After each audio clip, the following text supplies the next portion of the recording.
Russia, we have a nuclear power. We have one that not only has the capability to violate the sovereignty of our allies and to do things that are inconsistent with our national interest, but they're in the process of doing so. So if you want to talk about a nation that could pose an existential threat to the United States, I'd have to point to Russia. And if you look at their behavior, it's nothing short of alarming. The Secretary doesn't agree with the assessment that Russia is an existential threat to the United States, nor China, quite frankly. Welcome back to Newsmax Prime. Joe Pags in for J.D. Hayworth. We just heard some conflicting opinions from Joint Chief of Staff nominee General Joseph Dunford and State Department spokesman Mark Toner as Russia continues its aggression toward Ukraine. But who's right about Russia and their intentions?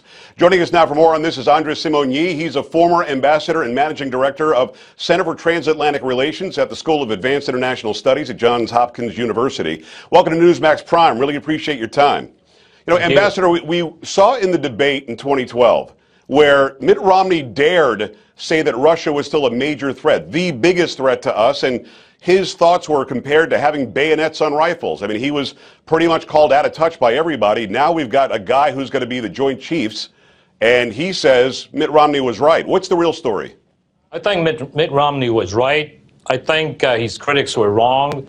I think Russia is the single biggest threat to the cohesion and the integrity of the Western alliance. So I wouldn't go as far as saying that it's an immediate existential threat, but I must say that Russia is a serious, serious threat to Europe's security and Europe's future, and thus to the interest of the United States. Do you think people in the United States as a whole have any clue what Russia did with Ukraine?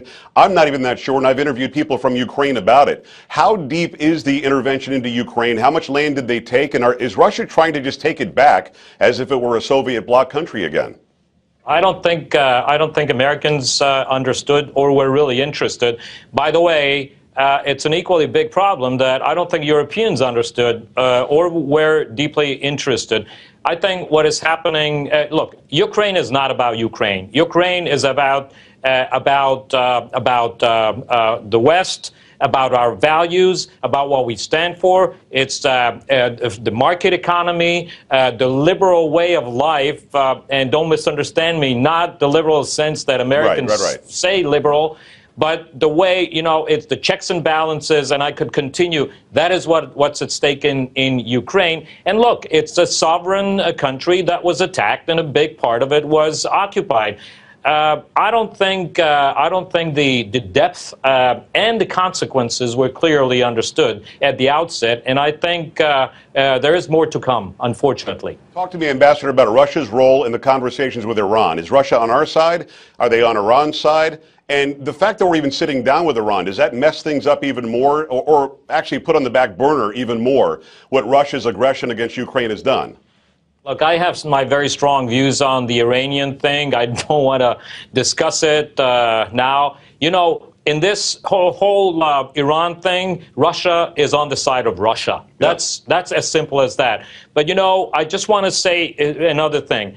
The recent developments in Southeast Europe, the Greece crisis, the way the Russians took a position at the United Nations not condemning the murders in Srebrenica, Bosnia 20 years ago as genocide is a big sign of what it is up to in Southeast Europe, and that is where we should be focusing our attention, including the problems, of course, in Ukraine. Well, I want to bring up France now that we're talking about, you know, another part of Europe. What's up with the anti-Semitism that seems to be on the rise in France? Is there a reason for this? Look, anti-Semitism is on the rise, unfortunately, not only in France. In France, there is a particular situation with a large Muslim population. A little segment of this Muslim population in France has been radicalized, and this radicalism is really the cause of the rise of a serious anti-Semitic attack series and Syria. serious anti-Semitic attacks in France. That's how you should look at it. I don't think the French have become more anti-Semitic as such. I don't think France has the largest Jewish population in Europe and is a very important integral part of French society. So one should be very careful in jumping to conclusions. But it is a threat, not just to the Jewish population in France, but also to the democratic institutions in France. And at the end of the day, I've got very, very little time. Britain, Germany, will they clamp down on this, or is it going to continue to rise there too? Quickly. I think they will. All right. Ambassador, thanks a lot for your time. Really, really appreciate you taking that time. There you go. Ambassador Andras Simony. We appreciate his expertise on Russia, on France, on the rest of Europe, and what's going on in that region. We've got much more to come. Keep it right here on Newsmax Prime.